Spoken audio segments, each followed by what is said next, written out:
προηγήθηκε από μια παράσταση λιχνία και διαστήνει φέκιο με σπαθί και το ρητό.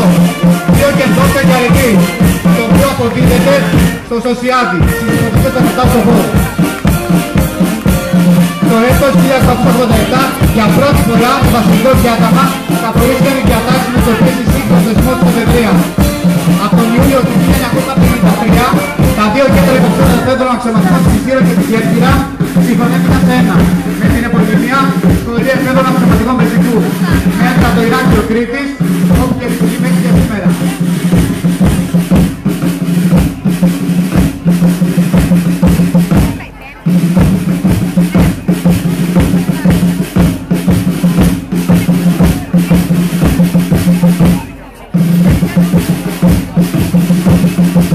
Διέρχεται από το χώρο της παρέλασης η πολεμική σημαία της Σχολής Εφέδρων Αξιωματικών Πεζικού.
Η πολεμική σημαία της Σχολής Εφέδρων Αξιωματικών Πεζικού.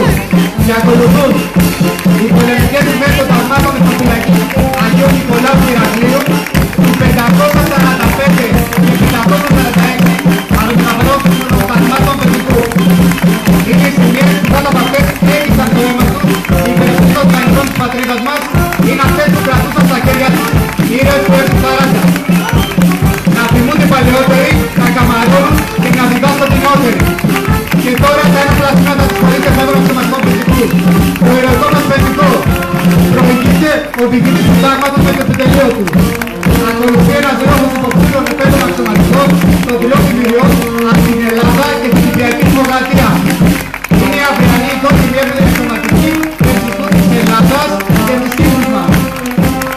Αποστολή της σχολής είναι να καταστήσει τους δόκους εφέδρους αξιωματικούς ικανούς να διοικούν και να εκπαιδεύουν κατά τη διάρκεια της σχολής και του πολέμου θέματα της ειδικότητάς τους, επιθέτου, δημιουργίας. Το μεθικό, το όπλο, δόσεις και δυσκολία. Παρελάβουν οι υπερασπιστές των δικτών και οι συμμετοχές των υψηλών εθνικών πολιτικών παραδόσεων. Παρελάβουν οι συνειδητές των αγωνιστών που από την αρχαιότητα μέχρι τη σύγχρονη ιστορία έγραψαν σελίδες δόξας και αμβρία, χαρίζοντας σε εμάς την πολιτική και ελευθερία και δημοκρατία. Και τώρα διέρχεται μπροστά από το πρώτο επισήμο λόγω του 545 και 546 από τα φορώματα κάτω πεζικού. Πρόκειται για νεοσύστατες μονάδες στην περιοχή του Ηρακλείου, οι οποίες ενεργοποιήθηκαν στο πλαίσιο επάυσης των εκκλησιακών δυνατοτήτων των ενόπλων δυνάμεων στην Ίσο Κρήτη. Έτοιμος αποστολή στην αποτροπή. Κάθε μορφή απειλής κατά της χώρας μας την επιτυχάνει με το μέγιστο βαθμό ετοιμότητας που βρίσκονται από τον καιρό της ειρήνης. Οι οποιοσδήποτε εξελίξεις δεν μειώσαν ούτε θα μειώσουν το πρωταρχικό ρόλο